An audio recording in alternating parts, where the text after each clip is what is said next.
Existuje pár skvelých tipov, vďaka ktorým si môžeš skvalitniť tvoj spánok. Môže byť hĺbší, aj dlhší, ak je veľmi krátky, a hlavne môže byť taký, že ti pomôže zregenerovať, doplniť energiu, doplniť sily a na druhý deň sa budeš cítiť oveľa lepšie než kedykoľvek predtým.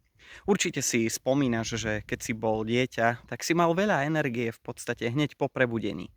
No a čím roky išli hore vyššie, si sa ráno viac a viac budil dolámaný, unavený a možno aj s nejakou nechuťou vôbec vstať z postele.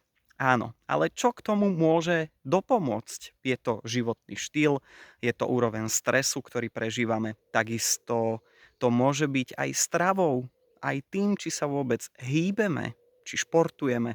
A má to veľa, veľa ďalších vecí. A takisto aj to, koľko hodín denne pozeráme do obrazoviek a či to je aj tesne pred našim spánkom. Takže čo môžeš robiť preto, aby si postupne skvalitnil spánok alebo skvalitnila? Je to veľmi jednoduché. Začneme od rána. Od rána až do večera. Niektorí musia byť na telefóne skoro stále skrz prácu. Ale ideálne je to obmedzovať čo najviac. Takisto menej tráviť na sociálnych sieťach, menej scrollovať, menej obrazoviek, menej televízie. Postupne to skracovať. Ono to nepôjde zo dňa na deň, z hodiny na hodinu. Zmeniť niečo, čo máme zaužívané. A keď je to zaužívané možno aj viac ako 5 či 10 rokov.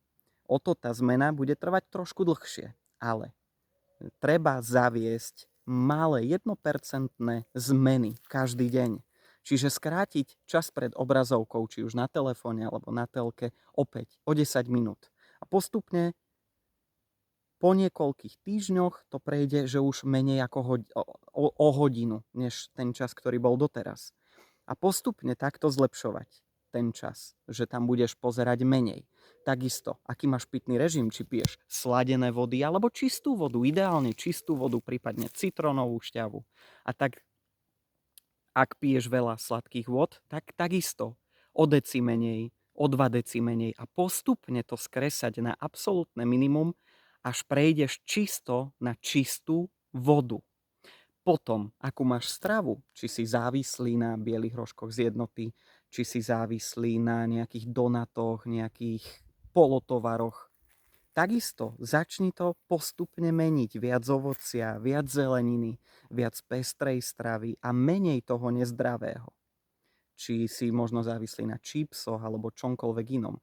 Menej vyprážaného, pretože aj vyprážané nie je zdravé pre tú biokultúru, ktorú máme v črevách.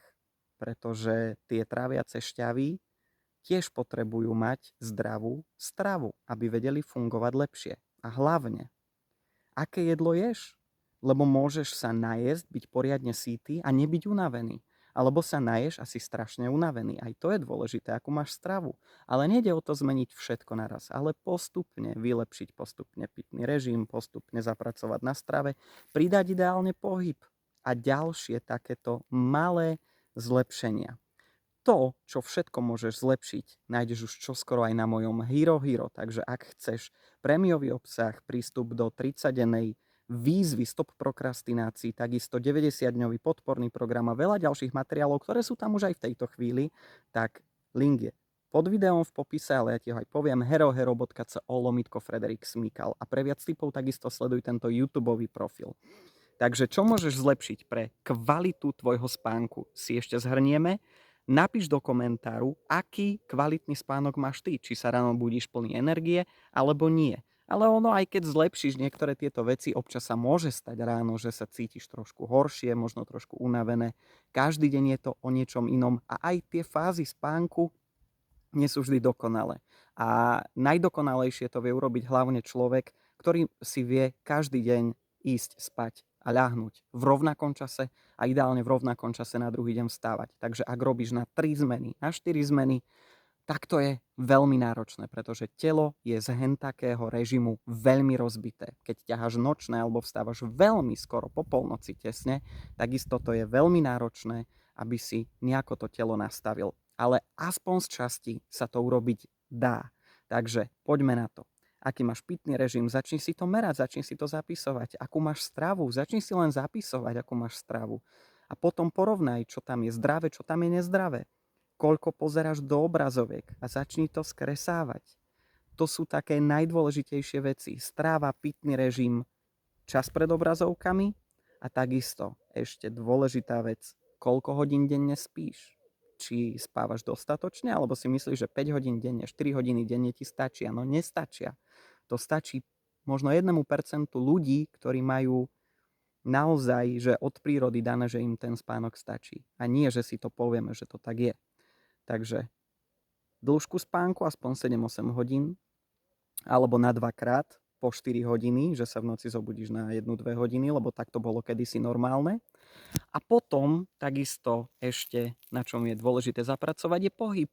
Aj keď nešportuješ, možno nechodíš do posilovne, ale aspoň trošku sa každý deň hýbať, nejaká tá prechádzka, bicykel, korčule, čokoľvek.